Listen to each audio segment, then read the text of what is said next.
Welcome back to Nader's Game Picks, ladies and gentlemen. We got another week of football. Quick recap of week 9. We had 14 matchups. I got 8 games right, 6 games wrong. My upset alert of the week. I missed it. I had the Falcons over the Patriots. The Patriots prevailed at home.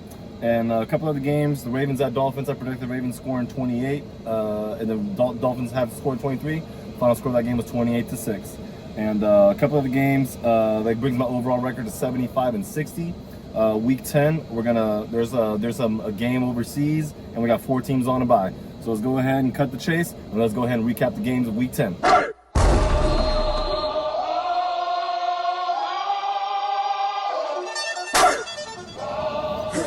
All right, let's not waste any time, ladies and gentlemen. We got a lot of AFC. We have a lot of divisional matchups this week. 4 teams on bye. The 4 teams on bye is going to be the Cincinnati Bengals, Dallas Cowboys, Tennessee Titans, and the Kansas City Chiefs. 3 AFC teams, 1 NFC team.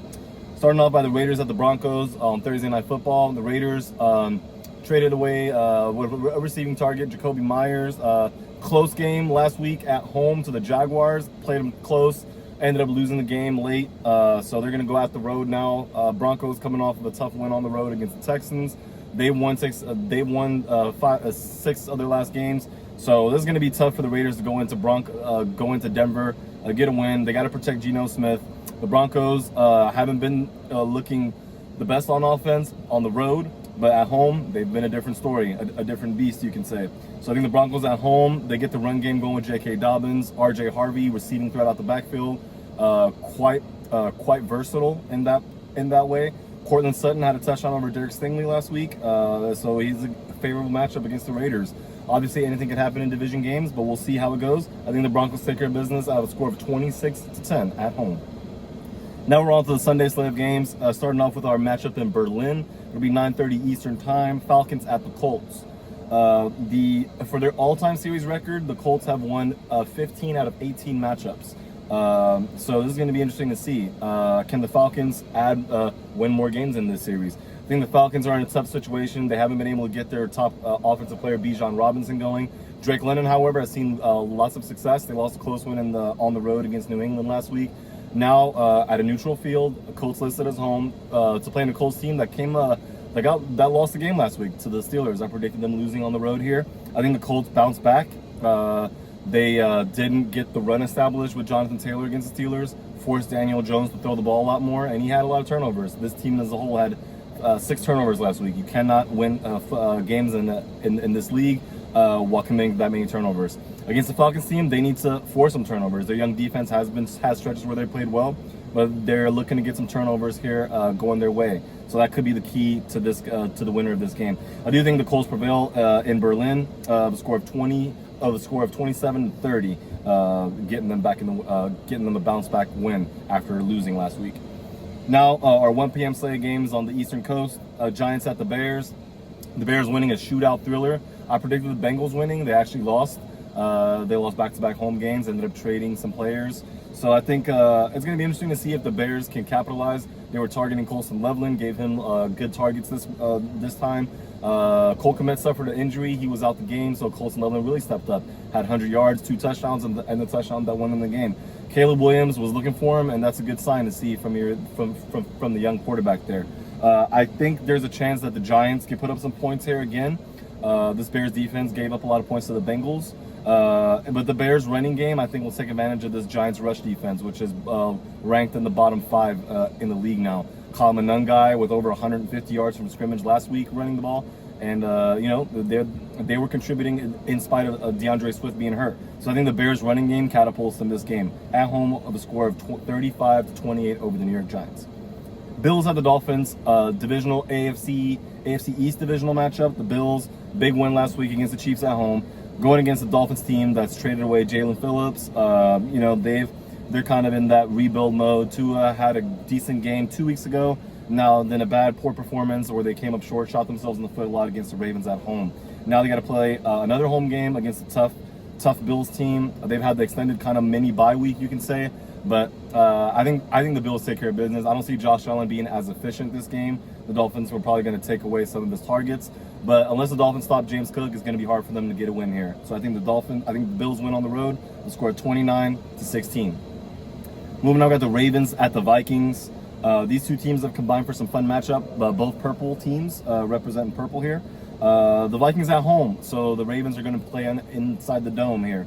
The Vikings had a big win against the Lions team last week on the road. I think they're able to capitalize. J.J. McCarthy, their first round pick of last year's draft. This is technically his rookie year since he didn't play last year due to torn ACL. Showed impressive feats in that game.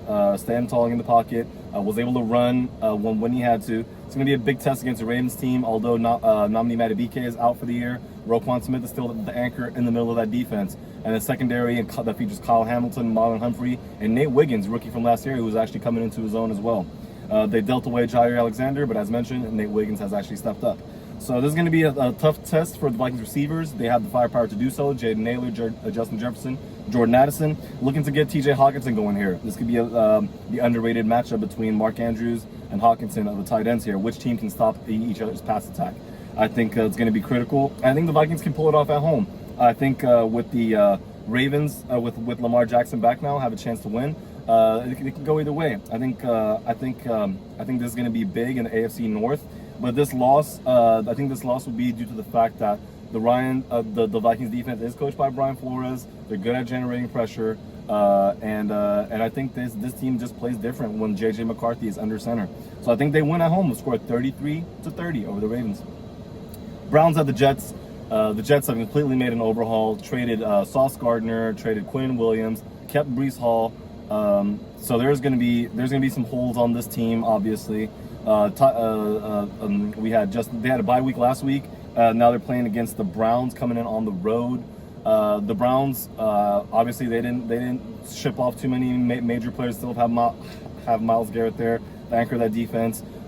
Impressive rookie play from Harold Fannin Jr. and Carl Schlesinger on defense. So I think they're able to have enough power here to take on the Jets. I think the Jets do play tough. I think the Browns also play tough, but I think this will be a low-scoring game, defensive battle. I think the Browns do come off the win here against the Jets team that doesn't have a lot of pieces right now, of a score of 18-16. Patriots at the Buccaneers. Interesting matchup here.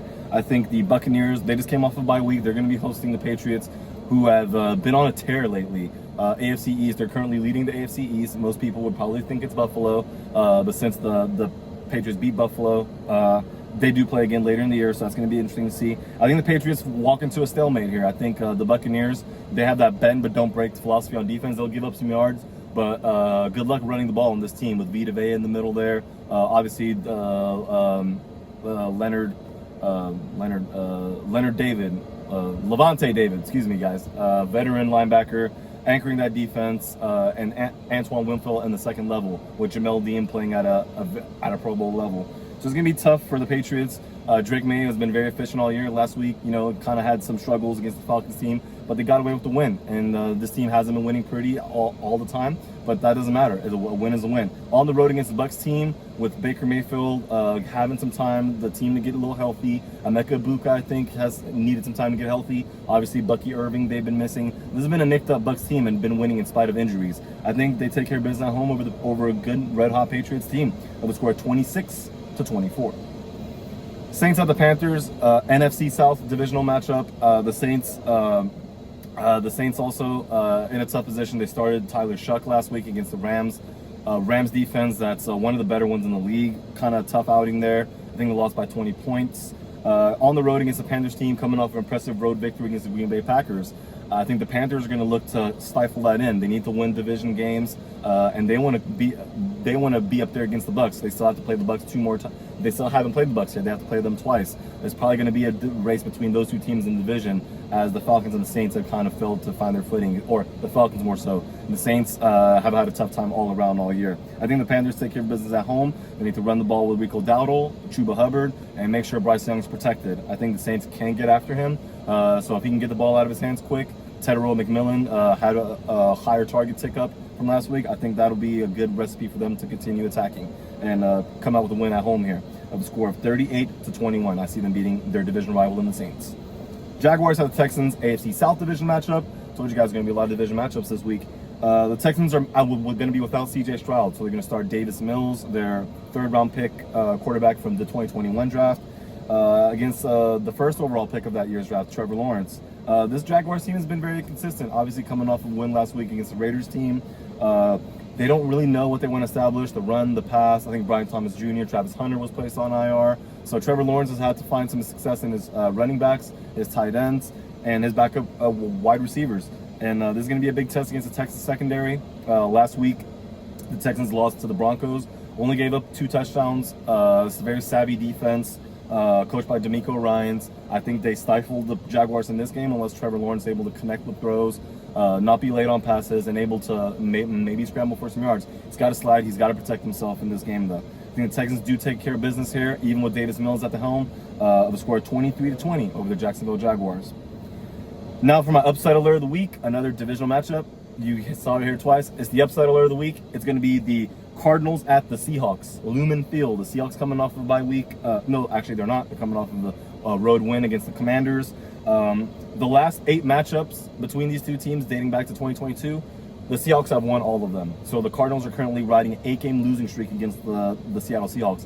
So hence why I picked this to be the upset. Cardinals coming off an impressive win over the Dallas Cowboys on Monday Night Football. Went on the road and beat a team convincingly. Beat a good team that plays good at home convincingly. So a short week to prepare. They got to go on the road again. I think the Cardinals are rallying behind their backup quarterback, currently Jacoby Brissett, as Kyler Murray has been listed as a full participant in practice but has not been starting the games. Maybe some controversy there. I think you keep the hot hand in. Jacoby Brissett is a veteran quarterback. He's played on a lot of teams. He makes the right decisions, and he has an arm that can fire off in an accurate direction. You can just ask Marvin Harrison Jr., who had his career high in catches for a game last week against the Cowboys. So I think this is going to be a matchup of the trenches here. I think the Cardinals front 7 with Walter Nolan debuting last week against the Cowboys, their rookie first-round pick, having a massive statement. I think if they can stifle the front of the Seahawks offense, I think that turns the game into the Cardinals' favor. Time of possession is big here. Sam Darnold, obviously, very successful play-action quarterback. I think the Cardinals can get some pressure here. Josh Sweat, Walter Nolan was getting pressure, and Zaven Collins moving up to DN after he was drafted, came in the league as a linebacker. This is gonna be a fun matchup. I think Jackson Smith and Jigba is gonna have or Will Johnson, the rookie second rounder for the Cardinals, who had a great game last week, is gonna have his hands full with Jackson Smith and Jigba. But he's the right type of player to deal with that. You got to get hands on him, and Jigba without hands on him, he's going to dice you up, and he's currently leading the league in first down receptions and catches above 20 plus yards, and leading the league in receiving, on pace for 2,000 yards. I think the Cardinals know that. They want to try to eliminate him and force this Seahawks offense to make someone else beat him. Perhaps A.J. Barner, Torrey Horton. The team that commits the fewest penalties, Cardinals were very good on Monday Night Football, is probably also going to have the upper hand. It's going to be a fun matchup, upside alert of the week. I think the Cardinals go on the road to Lumen Field, break their 8-game losing streak to the Seahawks, their division rivals, and win a score of 34-31. Moving on, we got the Rams at the 49ers, another NFC West. It's a tough division right here. NFC West matchup, considering almost all these teams have winning records besides the Cardinals. Rams at the 49ers, they played earlier in the year. The 49ers beat them in LA. I think the Niners at home here, it's going to be tough for them to beat a team twice, as they say. The Rams are currently, Matt Stafford is he's in conversation for the league MVP. He's finding his targets, finding his go-to. Devontae Adams has been an assassin in the red zone. Kyron Williams, solid 20-plus carries a game. They wear you down with the stretch zone scheme, and they're very efficient with their play-action game. Kyle Shanahan versus Sean McVay, one of the better coaching matchups. Obviously, Robert Saleh is the defensive coordinator, so Sean McVay is going to have to call plays against Robert Saleh's plays, and Kyle Shanahan against the LA Rams defensive coordinator. It's going to be a good, tough matchup, a lot of hard hits. The 49ers obviously have been nicked up all season. I think the Rams here do have the advantage because they lost the last matchup. I think they're going to be playing against Mac Jones. I think Brock Purdy's healthy, but I'm not sure if they're going to start them, the 49ers. The Rams' number one key is to take Christian McCaffrey out, whether he's taking his receiving threat out of the game or his rushing threat out of the game. You can't let him have one or the other, or both, as he did last week, and the 49ers came off with a road win against the Giants. So I do think the Rams come off with a close win here on the road against the San Francisco 49ers. It would score 25-22. Lions at the Commanders. This is the last matchup before our Sunday night game. I think the Lions suffered a big setback. Home loss to the Vikings, now facing a Commanders team. Unfortunate that Jaden Daniels suffered a fractured elbow. He's going to be out for the foreseeable for the foreseeable time for this Commanders team. They're going to start Marcus Mariota. Hasn't had the best luck this year. The Commanders, when they don't have a running game going, it's kind of hard for them to really get their offense moving in the right direction. I think this plays right into the Lions' hands, who defensively are getting healthy in their secondary. Terrion Arnold, Kirby Joseph, Brian Branch, I believe, coming back healthy too. So this is going to be big for them. I think the Lions take care of business on the road with a score of 30-14. Sunday Night Football, Steelers at the Chargers. These two teams have met 3 times in the postseason. Chargers winning 2 out of 3, with the most recent one, the Steelers winning. I think the Steelers, with the Ravens, I do predict the Ravens losing. However, if they win, this would be a big reason why the Steelers are going to come out here and play a good game. They play typically pretty good on the road following a win. Chargers have not been the best team at home, more playing better on the road this year. I think Justin Herbert has making a strong case for MVP as well. He's firing the ball all over the place, leading the league. He's top 3 passing yards and passing touchdowns. Quentin Johnston up there, Keenan Allen on target, and Oronde Gadsden II, rookie tight end that fell down the draft board, is looking like the steal of the draft, at least for the tight end position so far. So I think the Steelers need to eliminate Gadsden because Herbert has been looking his way a lot in these last 3 weeks. They might have to look to take him out. I think Pat Freiermuth, the tight end for the Steelers, is going to have a favorable matchup against this Chargers defense, considering Derwin James might be looking elsewhere, or he might be looking right at Pat Freiermuth. The Steelers haven't gotten DK Metcalf going much lately, mostly running the ball with Kenneth Gainwell and Jaylen Warren. The Chargers are pretty stingy up front, so if the Steelers can get the run game going, that'll be favoring them. I think they'll pull it off on the road here. I think they give Aaron Rodgers enough time in the pocket, hopefully enough time in the pocket to where he can get the ball out of time. They took advantage of 6 turnovers from a Colts team last week, so they gotta get off to a start fast. I don't think the Chargers are going to commit that many turnovers. Technically better ball security, and Justin Herbert has only he's thrown some interceptions, but not as many throughout the year. I think this will be a thriller. Wouldn't be surprised if the Chargers take care of business at home. I'm just going to bet the Steelers. I'm going to bet. I'm not going to bet. I'm going to predict the Steelers winning here on the road. The score of 37-32. This game could go either way. I'm just having a little fun with this one on Sunday Night Football. And then finally, Monday Night Football, we have the Eagles at the Packers. Packers suffered their second loss of the season last week to a Panthers team.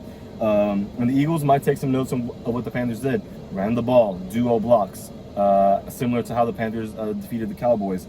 And the Eagles can do this with their running front. Obviously, Saquon Barkley is not against running the ball 20 times a game. They're not against Jalen Hurts running the ball 10 times a game right up the middle. So this is going to be the challenge for the Packers here. Their interior defense got to hold up. I think time of possession is going to be key in this game on Monday night. I think the Packers need to make the best of their possessions. The Eagles have made some trades. They got some secondary help and some front 7 help. So their rotation is probably going to be pretty rapid. They still have Jalen Carter back healthy, Zach Bond in the middle with a rookie Jahad Campbell. This is one of the better all-over rosters in the NFL. They didn't trade away any players like A.J. Brown or nobody like that. Dallas Goedert, I think he's leading all tight ends in receiving touchdowns now. So there's a lot of things that the Packers need to stop. And the Packers also without their star tight end, Tucker Kraft, as he's out with an ACL for the rest of the season. So a big task for the Packers offense. Josh Jacobs hasn't had an explosive run of over 20 yards all year, I believe, or maybe over 40 yards. So this is going to be the game where they need some explosivity out of the backfield there, and Jordan Love needs to spread the ball around and get in hopes of getting one of his playmakers going. Maybe Christian Watson could be a deep threat that can extend the field for them this game. I do think the Eagles take care of business on the road, coming off a bye against the Packers team with a score of 20-16. That wraps up Week 10, ladies and gentlemen. As mentioned, the team's on bye: Bengals, Cowboys, Titans, Chiefs. We're going to be back here next week to recap Week 10 and then look at Week 11. The bye weeks are almost done. I think come Thanksgiving week, there's going to be no more teams on bye. Still warm down here in Texas, but I know hoodie season's quickly approaching. These games up north, and that's that playoff football mentality, guys. Keep enjoying the games. As said, as always, stay safe and be cheerful. Treat these players like humans. And Naderade will see you guys next week. Naderade out.